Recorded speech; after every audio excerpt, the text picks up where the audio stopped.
While the Galaxy S26 Ultra may not seem that impressive on paper, there are a bunch of helpful upgrades hiding beneath the surface. Whether you are looking for improvements to AI, better camera quality, faster charging, or just better overall security, the Galaxy S26 Ultra should have something for you. If you are wondering where most of Samsung's effort went with this year's flagship, look no further than the Samsung Galaxy S26 Ultra. While you may not notice much differences at a glance, there are plenty of upgrades this year, especially underneath the surface. Samsung has done a lot of tinkering with the phone, making it thinner and lighter than the last year's model, all while offering improvements to staple hardware like the display, vapor chamber, and camera. But there is also been emphasis on making your phone easier and simpler to use, with a little bit of help from AI, of course. Updates to Bixby let the AI act as a device agent capable of understanding and controlling your device. So if you are not sure how to use specific features, Bixby can fill in as a middleman.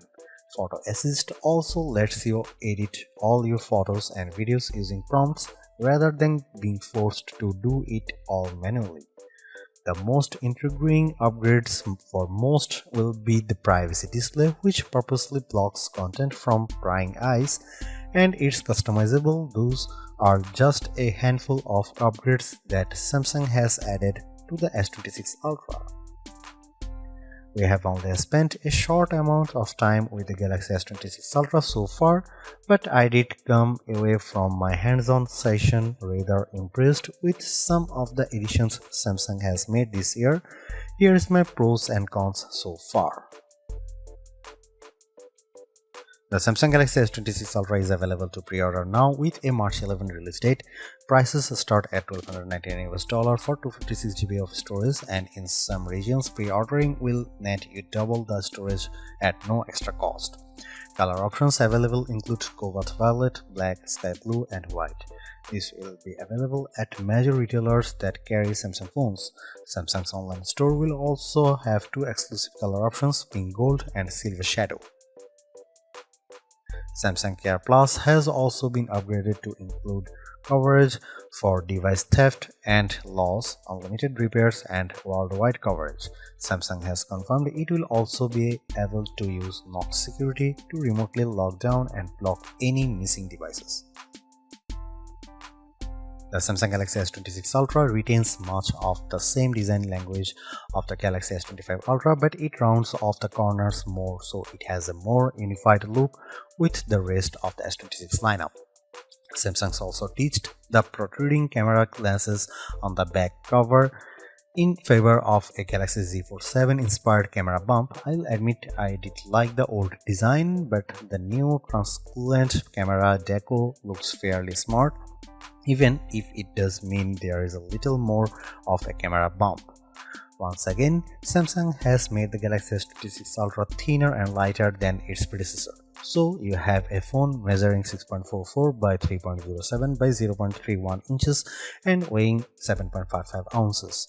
That's a 0.01 inches and 0.4 ounces of difference compared to the Galaxy S25 Ultra, and while the difference isn't going to be immediately noticeable, it ensures the phone remains comfortable and easy to carry. The 6.9-inch OLED display is mostly unchanged in terms of the core space. We have the same 6.9-inch display offering QHD+ resolution, a 1 to 120Hz refresh rate, and the super durable Gorilla Glass Armor 2. Samsung has confirmed that ProScaler has made a comeback with updated algorithms and technology, which is supposed to make the screen sharper and more vivid while enhancing finer details and offering 4 times the number of colors. The display also comes with a new anti-reflective coating to reduce glare from bright lights.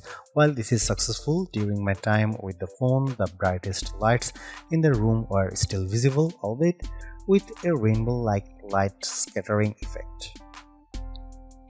Samsung has added an optional privacy display to protect sensitive information on your screen.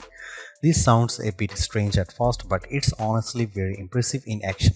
The mode can be toggled on manually or set up to turn on automatically when sensitive information may be on a screen. The Galaxy S26 Ultra then switches off the viewing angles from every direction except head-on, preventing bystanders from seeing what's on screen. The default mode doesn't block off everything, and if you look closely, you can still see some elements on screen, which is where the maximum privacy protection option comes in. During my time with the Galaxy S26 Ultra, it managed to black out everything that would otherwise be visible from the side. Frankly, this is the kind of feature other phones should steal. It wouldn't be a new Galaxy phone without additions to Galaxy AI, and according to Samsung, artificial intelligence is one of the main tenets of this year's devices. In fact, from the sounds of things, Samsung is pushing AI into all corners of the phone. One of the big changes is that Bixby is taking on a role as an AI agent with the ability to control and understand your phone. The idea here is that Bixby becomes a teacher, helping you learn and understand how your phone works, aided by more advanced large language models and conversational capabilities. You just need to know what you want done, and Bixby will be able to handle it for you. That includes searching the web. Galaxy AI also powers even more editing and sharing options, including the new photo assist feature. Like Google Pixel 10's conversational editing, this allows you to make changes to your photos using prompts. The results are surprisingly impressive and a little unnerving as a result. Prompts can also be used in the Creative Studio app to make certain kinds of content in multiple styles, including stickers, greeting cards, invitations, and wallpapers. The biggest new feature is arguably the new Now Nudge feature.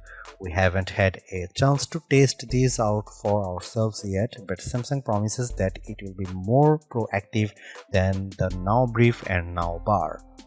The idea is that it will make suggestions based on what it sees on screen. It also offers the ability to ask questions and look across your entire phone at the push of a button. Plus, there is the ability to find and group photos together based on the context you provide. That sounds pretty exciting to me. Now, Brief itself is set to be powered by a new personal data engine on your device this year. This offers better analysis, which leads to more personalized updates based on your habits and routines. Another intriguing AI feature is automated app action, which will leverage Gemini to perform tasks on your behalf. So you can order an Uber with just your voice and Gemini will get to work, and you can see the process in action or just do other things in the background while it's happening. Apps like Instacart and DoorDash could be next. Other AI features of note include news that audio eraser is coming to third-party apps, including Netflix, Instagram, and YouTube. It will also be available as a quick panel settings option. A new AI document scanner will also be able to clean up scanned documents and automatically organize them together, which sounds a little bit like Pixel's Screenshots app for documents. Circle to Search, a long-time staple of Android phones, will also gain the ability to recognize and search for multiple objects at the same time, while also gaining the ability to ask questions directly. However, experience tells me that this won't stay a Samsung exclusive feature for long. Finally, Galaxy AI is also getting the ability to screen calls, asking callers who they are and what they want. It's not a unique feature, but it's good to see this available on even more phones. Initially, I felt as though the Galaxy S26 Ultra was another iterative upgrade, and in a lot of respects, it is on paper. Despite this, Samsung has pushed through a lot of great changes and upgrades that could prove to be genuinely useful and are likely to be promptly copied by some of the competition. The privacy screen is the standout security feature on the Galaxy S26 Ultra. Likewise, the camera's horizontal lock is not a wholly original idea, but it is a novel idea for a smartphone that could prove very useful. The rest of the phone's hardware looks solid too. We have got a potentially major performance boost from the new Snapdragon 8 Elite Gen 5 for Galaxy, and the larger camera aperture should offer major improvements to photo quality, especially in low light conditions. The main question we have right now is whether the phone is actually worth upgrading to.